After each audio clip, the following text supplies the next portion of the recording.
1800 শতাব্দীর গোড়ার দিকে বাংলার নবাব বাংলা, বিহার ও উড়িষ্যা এই তিনটি অঞ্চলের প্রকৃত স্বাধীন শাসক ছিলেন, যা আধুনিক সার্বভৌম বাংলাদেশের এবং ভারতের পশ্চিমবঙ্গ, বিহার ও ওড়িশা রাজ্য নিয়ে গঠিত ছিল। নবাব সুজাউদ্দিন খানের শাসনামলে সুবা বাংলার সীমা সর্বোচ্চ বিস্তার লাভ করে। তাদেরকে প্রায়ই বাংলা, বিহার ও উড়িষ্যার নবাব হিসেবে উল্লেখ করা হয়। নবাবরা মুঘল সম্রাটের নামে মুদ্রা জারি করে থাকলেও সকল কাজে স্বাধীন রাজা হিসেবে শাসন করতেন। মুর্শিদ কুলি খান 1717 সালে মুঘল সাম্রাজ্যের পতনের পর সুবা বাংলার স্বাধীনতা ঘোষণা করেন। তিনি রাজধানী মাকসুদাবাদে স্থানান্তর করেন, যা তার নাম থেকেই মুর্শিদাবাদে নামকরণ করা হয়। 1717 সালে মুর্শিদ কুলি খানের মাধ্যমে শুরু হয়ে 1880 সালে মনসুর আলী খানের সাথে শেষ হয় বাংলার নবাবী শাসন। মুর্শিদ কুলি খাঁ, যিনি জমিন আলী কুলি নামেও পরিচিত, তিনি ছিলেন প্রথম বাংলার নবাব। ইনি 1717 থেকে 1727 সাল পর্যন্ত বাংলার নবাবের দায়িত্ব পালন করেন। মুর্শিদ কুলি খাঁয়ের ওপর মুঘল সাম্রাজ্যের নামমাত্র আধিপত্য ছিল, কিন্তু সকল ব্যবহারিক উদ্দেশ্যেই তিনি বাংলার নবাব ছিলেন। মুর্শিদ কুলি খাঁ আনুমানিক 1660 সালে জন্মগ্রহণ করেন এবং 1727 সালের 30 জুন মুর্শিদ কুলি খাঁ মৃত্যুবরণ করেন। সরফরাজ খাঁ, ইনি ছিলেন বাংলার দ্বিতীয় নবাব। তার আসল নাম মির্জা আসাদুল্লাহ। ইনি 1727 সালে কয়েকদিনের জন্য বাংলার দ্বিতীয় নবাবের দায়িত্ব পালন করেন। সরফরাজ খান নানা নবাব মুর্শিদ কুলি খাঁ সরফরাজকে বাংলা, বিহার ও উড়িষ্যার নবাব হিসেবে তার উত্তরাধিকারী মনোনীত করেন। 1727 সালে মুর্শিদ কুলি খাঁর মৃত্যুর পর যখন তিনি সিংহাসনে আরোহণ করবেন, তখন জানতে পারেন তার পিতা উড়িষ্যার সুবেদার সুজাউদ্দিন খাঁ ও তার প্রতিনিধি আলীবর্দী খাঁ বিশাল বাহিনী নিয়ে সিংহাসন দখলের জন্য মুর্শিদাবাদ অগ্রসর হচ্ছেন। পরিবারের মধ্যে কলহ এড়ানোর জন্য তার মা দেওজার বেগম তার পিতার সম্মানে সিংহাসন ছেড়ে দিতে বলেন। পরবর্তীতে সুজাউদ্দিন মোহাম্মদ খাঁ তার উত্তরাধিকারী হিসেবে সরফরাজকেই মনোনীত করেন এবং 1739 সালে পিতার মৃত্যুর পর তিনি সিংহাসনে আরোহণ করেন। সরফরাজ খাঁ 1739 সালের 13 মার্চ থেকে 1740 সালের 29 এপ্রিল তার মৃত্যুর আগ পর্যন্ত তিনি বাংলার নবাবের দায়িত্ব পালন করেন। সুজাউদ্দিন খান, তিনি আনুমানিক 1670 সালে জন্মগ্রহণ করেন এবং 1727 সালের আগস্টের দিকে সুজাউদ্দিন পরিপূর্ণভাবে সিংহাসন লাভ করেন ও বাংলার নবাব হিসেবে প্রতিষ্ঠা পান। সুজাউদ্দিন খান 1727 সালের 1 জুলাই থেকে 1739 সালের 26 আগস্ট পর্যন্ত তিনি বাংলার নবাব ছিলেন। সুজাউদ্দিন খান 1739 সালের 26 আগস্ট মৃত্যুবরণ করেন।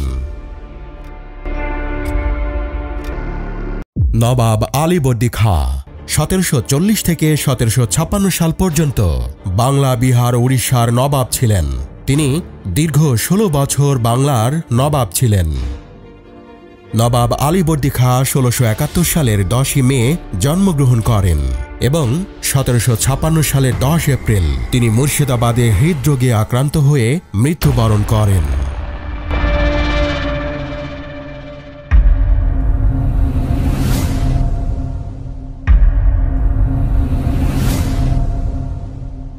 নবাব মির্জা মোহাম্মদ সিরাজউদ্দৌলা। সিরাজউদ্দৌলা ছিলেন বাংলা, বিহার, ওড়িশার শেষ স্বাধীন নবাব। ইনি 1756 থেকে 1757 সাল পর্যন্ত নবাব হিসেবে রাজত্ব করেছিলেন।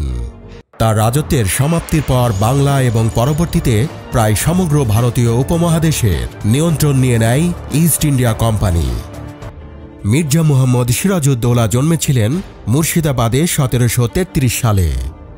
1757 সালের 2 জুলাই মুর্শিদাবাদেই তার মৃত্যু ঘটে।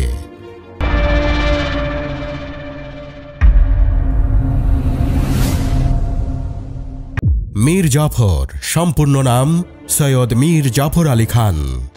ইনি ছিলেন ইংরেজ প্রভাবিত বাংলার একজন নবাব। জন্মেছিলেন 1691 সালে এবং মৃত্যুবরণ করেন 1765 সালের 5 ফেব্রুয়ারি। মীর জাফর রাজত্ব করেছিলেন 1757 সালের 2রা জুন থেকে 1760 সালের 20 অক্টোবর পর্যন্ত এবং 1763 সালের 25 জুলাই থেকে 1765 সালের 17 জানুয়ারি পর্যন্ত। মীর কাসিম, পুরো নাম মীর মুহাম্মদ কাসিম আলী খান, 1760 সাল থেকে 1763 সাল পর্যন্ত বাংলার নবাব ছিলেন। পলাশীর যুদ্ধ পরবর্তী নবাব মীর জাফরকে ক্ষমতাচ্যুত করে ইস্ট ইন্ডিয়া কোম্পানি মীর কাসিমকে ক্ষমতায় বসায়। ইনি 1763 সালের 7 জুলাই ব্রিটিশ ইস্ট ইন্ডিয়া কোম্পানির দ্বারা পদচ্যুত ঘোষিত হয়। মীর কাসিম 1777 সালের 8 মে দিল্লির সন্নিকটে কোতোয়ালে মৃত্যুবরণ করেন। নাজিমউদ্দিন আলী খান, যিনি নাজিমউদ্দৌলা নামেই পরিচিত ছিলেন, 1765 থেকে 1766 সাল পর্যন্ত বাংলা, বিহার, উড়িষ্যার নবাব ছিলেন মীর জাফরের এই দ্বিতীয় পুত্র নাজিমউদ্দিন আলী খান। নাজিমউদ্দৌলা তার পিতা মীর জাফরের মৃত্যুর পর রাজপদে অধিষ্ঠিত হন। তখন তার বয়স ছিল মাত্র 15 বছর। ইনি 1765 সালের 5 ফেব্রুয়ারি সিংহাসনে আরোহণ করেন। 1766 সালের 8 মে নাজিমউদ্দিন মৃত্যুবরণ করেন। সাইদ নাজাবুদ আলী খান বাহাদুর ওরফে মীর ফুলোয়ারি, যিনি 1766 সালে তার বড় ভাই নবাব নাজিমউদ্দিন খানের মৃত্যুর পর বাংলা, বিহার, উড়িষ্যার নবাব হিসেবে সিংহাসনে আরোহণ করেন। নাজাবুদ আলী খান সাইফুদ্দৌলা নামেই বেশি পরিচিত ছিলেন। ইনি 1766 সাল থেকে 1770 সাল পর্যন্ত বাংলার নবাব হিসেবে রাজত্ব করেছিলেন।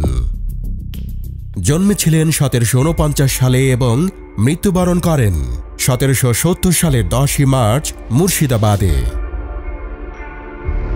সৈয়দ আশরাফ আল খান বাহাদুর, ইনি ছিলেন বাংলা, বিহার, উড়িষ্যার নবাব। সৈয়দ আশরাফ আল খান বাহাদুর ছিলেন মীর জাফর বাহাদুরের চতুর্থ পুত্র। ইনি 1770 সালের 10 মার্চ থেকে 1770 সালের 24 মার্চ পর্যন্ত বাংলার নবাব ছিলেন। সৈয়দ আশরাফ জন্মগ্রহণ করেছিলেন 1759 সালে এবং মৃত্যুবরণ করেন 1770 সালের 24 মার্চ মুর্শিদাবাদ দুর্গে। সাইদ মোবারক আলী খান, ইনি মোবারকউদ্দৌলা নামেই পরিচিত ছিলেন। বঙ্গ, বিহার এবং উড়িষ্যার নবাব ছিলেন সাইদ মোবারক আলী খান। তিনি ছিলেন মীর জাফরের ছেলে। 1770 সালের 10 মার্চ তার ভাই আশরাফ আলী খানের মৃত্যুর পর 1770 সালের 21 মার্চ তিনি সিংহাসনে আরোহণ করেন।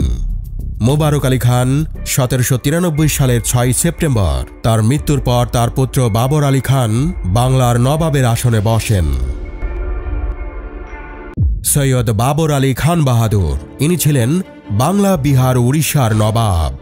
বাবর 1793 সালে সিংহাসনে আরোহণের সময় থেকে 1810 সালের 28 এপ্রিল তার মৃত্যুর আগ পর্যন্ত ক্ষমতায় অধিষ্ঠিত ছিলেন। জাইনউদ্দিন আলী খান, যিনি আলীজং নামেই বেশি পরিচিত, ইনি ছিলেন বাংলা, বিহার, উড়িষ্যার নবাব। ইনি 1810 সালের 28 এপ্রিল তার পিতা বাবর আলী খানের মৃত্যুর পর সিংহাসনে আরোহণ করেন। ইনি 1810 থেকে 1821 সাল পর্যন্ত নবাবের দায়িত্ব পালন করেন। 1821 সালের 6 আগস্ট জাইনউদ্দিন আলী খান মৃত্যুবরণ করেন। সৈয়দ আহমদ আলী খান, যিনি ওয়াল্লা জং নামে পরিচিত ছিলেন, ইনি তার ভাই জাইনউদ্দিন আলী খান 1821 সালের 6 আগস্ট মৃত্যুবরণ করলে ইনি নবাবের দায়িত্ব গ্রহণ করেন। ওয়ালা জং 1821 থেকে 1824 সাল পর্যন্ত বাংলার নবাব ছিলেন। সৈয়দ আহমদ আলী খান মুর্শিদাবাদ প্রাসাদে 1824 সালের 30 অক্টোবর মৃত্যুবরণ করেন। দ্বিতীয় সৈয়দ মোবারক আলী খান, যিনি হুমায়ুন জং নামেই বেশি পরিচিত, ইনি 1810 সালের 29 সেপ্টেম্বর জন্মগ্রহণ করেন। দ্বিতীয় সৈয়দ মোবারক আলী খান 1824 সাল থেকে 1838 সাল পর্যন্ত বাংলার নবাব ছিলেন। ইনি মুর্শিদাবাদে হাজারদুয়ারি প্রাসাদ এবং মোবারক মঞ্জিল নির্মাণ করেছিলেন। 1838 সালের 3রা অক্টোবর নবাব নাজিম হুমায়ুন জং মৃত্যুবরণ করেন। নবাব সৈয়দ মনসুর আলী খান, যিনি 1880 সাল পর্যন্ত বাংলার নবাব ছিলেন। 1838 সালের 29 অক্টোবর থেকে 1880 সালের 1 নভেম্বর পর্যন্ত তিনি বাংলার নবাবের দায়িত্ব পালন করেন। নবাব সৈয়দ মনসুর আলী খানের স্ত্রী ছিলেন 5 জন এবং সন্তান ছিল 101 জন। নবাব মনসুর আলী খান বাংলার শেষ খেতাবপ্রাপ্ত নবাব নাজিম ছিলেন। তার শাসনামলে মুর্শিদাবাদের নিজামত ঋণগ্রস্ত হয়ে পড়ে।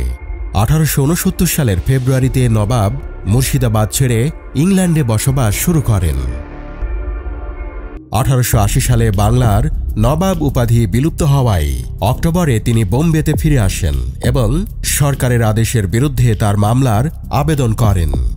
কিন্তু সেটি অমীমাংসিত থাকায় নবাব তার সম্মান ও উপাধি ত্যাগ করেন এবং 1880 সালের 1 নভেম্বর তার জ্যেষ্ঠ পুত্রের পক্ষে পদ ত্যাগ করেন। নবাব মনসুর আলী খানের পদত্যাগের পর মুর্শিদাবাদের নবাব নবাব নাজিমদের স্থলাভিষিক্ত হন। নবাব বাহাদুররা যে কোনো গুরুত্বপূর্ণ পর্যায়ে ক্ষমতার ব্যবহার বন্ধ করে দেন, কিন্তু তারা জমিদারের মর্যাদায় অধিষ্ঠিত হন। ধনী নবাব পরিবারের পরবর্তী বংশধররা আমলা ও সেনা কর্মকর্তা হয়েছেন।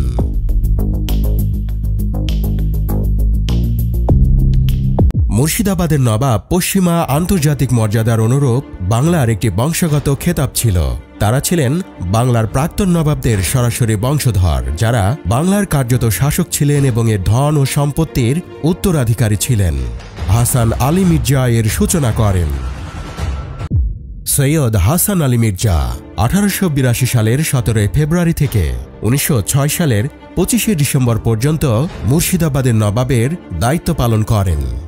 সৈয়দ হাসান আলী মির্জার জন্ম 1846 সালের 25 আগস্ট এবং 1906 সালের 25 ডিসেম্বর তিনি মৃত্যুবরণ করেন।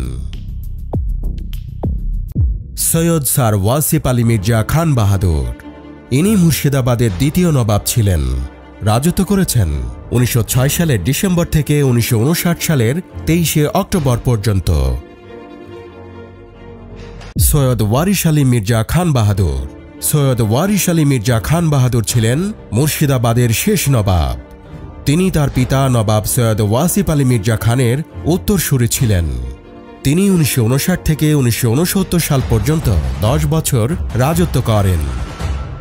1969 সালে মৃত্যুকালে তিনি 3 পুত্র রেখে যান, কিন্তু উত্তরসূরি সংক্রান্ত স্পষ্ট নির্দেশ না থাকায় তার মৃত্যুর সঙ্গে সঙ্গেই মুর্শিদাবাদের নবাবের খেতাবটি স্থগিত রাখা হয় ও পরে বিলুপ্ত হয়। 2014 সালের আগস্ট মাসে ভারতীয় সর্বোচ্চ আদালত রায় দেয় যে তার ভাগ্নে আব্বাস আলী মির্জা মুর্শিদাবাদের নবাবের একজন উপযুক্ত উত্তরাধিকারী। সৈয়দ আব্বাস আলী মির্জা আনুমানিক 1942 সালে জন্মগ্রহণ করেছিলেন। তিনি 2014 সালের 13 আগস্ট ভারতীয় সর্বোচ্চ আদালত কর্তৃক বৈধ উত্তরাধিকারী ঘোষিত হন।